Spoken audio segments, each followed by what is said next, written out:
নমস্কার বন্ধুরা, আপনাদের প্রত্যেককে ওল্ড অ্যান্ড নিউ কুইজিনে স্বাগত জানাচ্ছি। আজ চলে এসেছি চিকেনের একটা সাদা মাঠা ঘরোয়া রেসিপি নিয়ে। বন্ধুরা, যেহেতু বাড়িতে ছেলের কারণে চিকেন বেশি রান্না করতে হয়, তাই ঘুরে ফিরে এই চিকেনের রেসিপি নিয়েই আপনাদের সামনে হাজির হই। তবে বন্ধুরা, একঘেয়েমি রান্না করতে আমার ভালো লাগে না। তাই বন্ধুরা, একই উপকরণে রান্না হবে, কিন্তু তার মধ্যে হয়তো কোনো উপকরণ কম বা বেশি, বা কখনো হয়তো বা দেবই না। এইভাবেই যে কোনো রান্নার স্বাদের পরিবর্তন আনার চেষ্টা করি। তবে তা যে শুধু মাংসের ক্ষেত্রে তা নয় বন্ধুরা, মাছ, মাংস, সবজি অথবা যে কোনো রান্নার ক্ষেত্রেই আমি এই ধরনের পদ্ধতি অবলম্বন করে থাকি। আজ যে এই চিকেন রান্নাটি আপনাদের সঙ্গে শেয়ার করছি, এই চিকেন রান্নার ক্ষেত্রেও উপকরণের কিছুটা কম বেশি করেছি, আর সেটাই আপনাদের সঙ্গে শেয়ার করছি বন্ধুরা, আপনারা সকলেই জানেন এবার পেঁয়াজ রসুনের দাম কি পরিমাণে বেড়েছিল। 1 কেজি পেঁয়াজের দাম ছিল 70 থেকে 80 টাকা, আর রসুনের দাম 400 টাকা। বন্ধুরা, মাথায় হাত। এই রকম যদি পেঁয়াজ রসুনের দাম বাড়ে, তাহলে সাধারণ মানুষ কিভাবে এই এত দামে পেঁয়াজ রসুন কিনে রান্নায় ব্যবহার করবে? বন্ধুরা, আজ যে চিকেনের রেসিপিটি আপনাদের সঙ্গে শেয়ার করছি, এই চিকেন আমি রান্না করেছিলাম সেই যখন পেঁয়াজ রসুনের দাম ঊর্ধ্বগতি ছিল তখন। যে কারণেই হোক বন্ধুরা, রেসিপিটি আপনাদের সঙ্গে শেয়ার করতে পারিনি, এর জন্য দুঃখিত। পেঁয়াজ রসুন কম ব্যবহার করে সাদা মাঠা ঘরোয়াভাবে এই চিকেন রান্নার স্বাদ দুর্দান্ত হয়েছিল বন্ধুরা, তাই আপনাদের সঙ্গে এই রেসিপিটি শেয়ার করছি। তো এই চিকেন রান্নার জন্য কতটুকু পরিমাণ পেঁয়াজ রসুন এবং কি কি মশলা কতটুকু পরিমাণ ব্যবহার করেছি, সেটাই আপনাদের সঙ্গে শেয়ার করব বন্ধুরা। সঙ্গে থাকুন, দেখতে থাকুন। বন্ধুরা, এই চিকেন যে রান্না করেছিলাম তখন খুব তাড়াহুড়ো করে রান্না করেছিলাম, তাই কয়েকটা উপকরণ আমি এ সময়ে দেখাতে ভুলে গেছি। তো আমি বলে দিচ্ছি সেগুলো, আর কিছু কিছু উপকরণ আমি রান্নার সময়ে আপনাদের সঙ্গে শেয়ার করব বন্ধুরা। এখানে দেখছেন যে আমি পেঁয়াজ নিয়েছি, ছোট একটা পেঁয়াজ, আর এই রসুনের কোয়াগুলো, 1 টুকরো আদা নিয়েছি, আর নিয়েছি গোলমরিচ। বন্ধুরা, এখানে অল্প গোলমরিচ নিয়েছি, হয়তো আধা চা চামচ হতে পারে, আন্দাজেই নিয়েছি। আর নিয়েছি শুকনো লঙ্কা।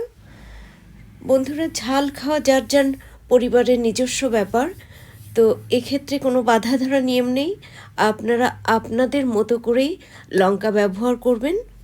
এবার অফ ক্যামেরায় পেঁয়াজ রসুন আদার খোসা ছাড়িয়ে নেব, শুকনো লঙ্কাগুলোর বোটা ফেলে দেব এবং গোলমরিচ সহ এই সব উপকরণ জলে ভালোভাবে ধুয়ে এই মিক্সচার গ্রাইন্ডারে পেস্ট করে নেব।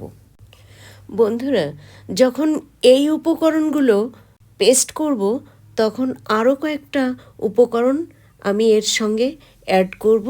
তা হচ্ছে ছোট সাইজের একটা টমেটো, 1 চা চামচ ধনে গুঁড়ো, 1 চা চামচ জিরে গুঁড়ো। এই সব উপকরণ অফ ক্যামেরায় পেস্ট করে নেব এবং রান্নার সময়ে আপনাদের সঙ্গে শেয়ার করব বন্ধুরা। চিকেন রান্নার সব উপকরণ, যেমন চিকেন ধুয়ে জল ঝরিয়ে নিয়েছি, মশলা পেস্ট করে নিয়েছি, আর এখন চলে এসেছি মূল রান্নায়। চুলায় কড়াই বসিয়ে মিডিয়াম ফ্লেমে গরম করে নিয়ে দিয়ে দিচ্ছি পরিমাণ মতো সরষের তেল।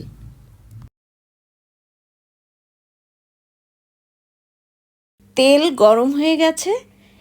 এই গরম তেলে প্রথমে ফোড়ন দিচ্ছি দারচিনি, ছোট এলাচ ও লবঙ্গ।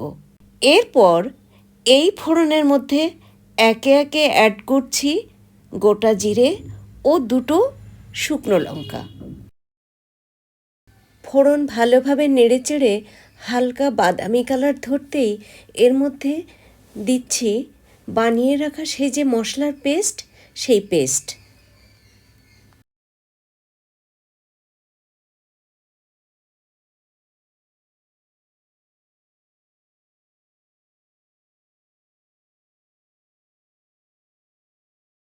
এখন এই মশলার পেস্টের মধ্যে অ্যাড করছি প্রায় 1 চা চামচের কাছাকাছি হলুদ গুঁড়ো, স্বাদ অনুসারে লবণ ও আধা চা চামচ চিনি। আর দিচ্ছি যে মিক্সচার গ্রাইন্ডারে মশলার পেস্ট করেছিলাম সেই মিক্সচার গ্রাইন্ডারটা ধুয়ে জল। এখন সব উপকরণ খুব ভালোভাবে নেড়েচেড়ে মিশিয়ে দিচ্ছি।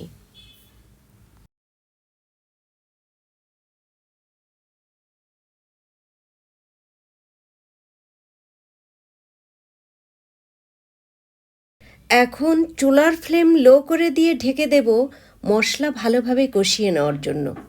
তবে এক্ষেত্রে বলে রাখি বন্ধুরা, মশলা কষানোকালীন সময়ে আমি 2-1 বার ঢাকনা তুলে মশলা ভালোভাবে নেড়ে চেড়ে দেব, যাতে মশলা পুড়ে না যায়। আর এভাবেই ঢেকে কষিয়ে নেব যতক্ষণ না পর্যন্ত মশলার ওপর তেল ভেসে না উঠবে, ততক্ষণ। ঢাকনা তুলে নিচ্ছি, মশলার উপর তেল ভেসে উঠেছে। এখন ভালোভাবে মশলা নেড়ে চেড়ে দিচ্ছি। বন্ধুরা, আপনারা দেখতে পাচ্ছেন যে ঢেকে ঢেকে এই মশলা কষানোর পরেও এই মশলার মধ্যে জলীয় ভাব রয়ে গেছে। তো আমি এখন এই মশলা ভালোভাবে নেড়ে চেড়ে এই মশলার মধ্য থেকে জলীয় ভাব শুকিয়ে নেব।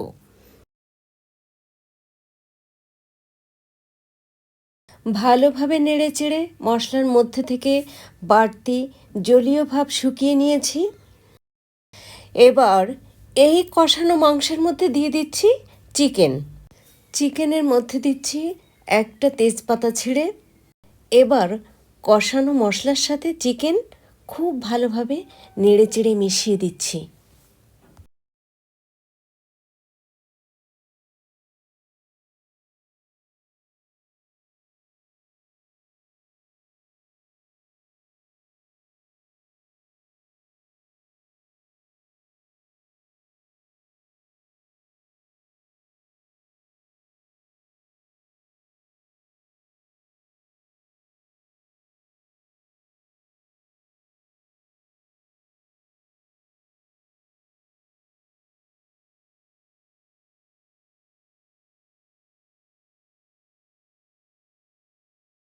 এতক্ষণ চুলার ফ্লেম লোতে ছিল। এখন লো টু মিডিয়ামে রেখে চিকেন ভালোভাবে কষিয়ে নেওয়ার জন্য 10 মিনিট ঢেকে রান্না করব। তবে বন্ধুরা, মাঝে মাঝে ঢাকনা তুলে 2-1 বার নেড়ে চেড়ে দেব, যাতে চিকেন ও মশলা না পুড়ে যায়। আর এ কাজটি করব বন্ধুরা আমি অফ ক্যামেরায়। 10 মিনিট পর ঢাকনা তুলে নিচ্ছি। দেখুন বন্ধুরা, চিকেন থেকে তেল বেরিয়ে এসেছে। এ পর্যায়ে বন্ধুরা আবারও ভালোভাবে নেড়ে চেড়ে দিচ্ছি। আর এভাবেই আরও 2-3 মিনিট মিডিয়াম ফ্লেমে চিকেন কষিয়ে নেব।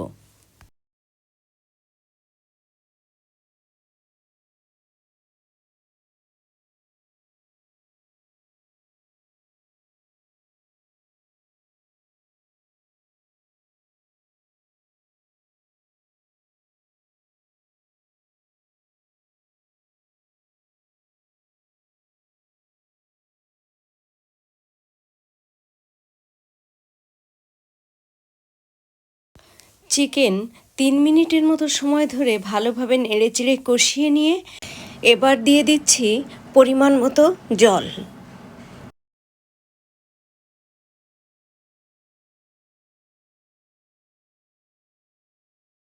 জলের সাথে কষানো চিকেন ভালোভাবে নেড়েচেড়ে মিশিয়ে দিচ্ছি।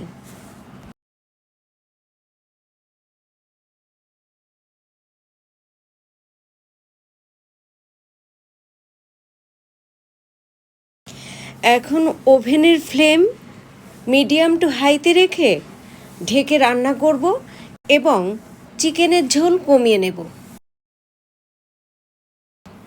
বন্ধুরা, ঢাকনা তুলে নিচ্ছি। দেখুন, চিকেনের ঝোল কমে এসেছে। বন্ধুরা, আমি চিকেনের ঝোল কতটুকু রাখবো তা অফ ক্যামেরায় 2-1বার ঢাকনা তুলে দেখে নিয়েছি।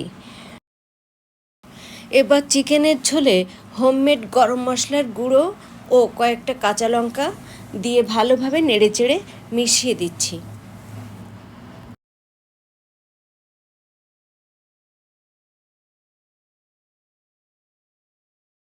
এ পর্যায়ে চুলা বন্ধ করে দিয়ে ঢেকে দিচ্ছি 10 মিনিটের জন্য। 10 মিনিট পর ঢাকনা তুলে নিচ্ছি বন্ধুরা। একেবারে কম মশলায় সাদা মাঠা ঘরোয়াভাবে রান্না চিকেনের এই ঝোল খেতে দুর্দান্ত হয়েছিল বন্ধুরা। তো আপনারা এই রেসিপি অনুসারে যদি মনে করেন তাহলে একবার রান্না করে খেয়ে দেখবেন, আশা করি খুবই ভালো লাগবে আপনাদের। বন্ধুরা, এতক্ষণ ধরে ধৈর্য সহকারে পাশে থেকে একেবারে কম মশলায় সাদা মাঠা ঘরোয়াভাবে রান্না করা এই চিকেনের রেসিপি দেখার জন্য আপনাদের প্রত্যেককে অসংখ্য অসংখ্য ধন্যবাদ। ভালো থাকুন, সুস্থ থাকুন, আবারও দেখা হবে পরবর্তীতে।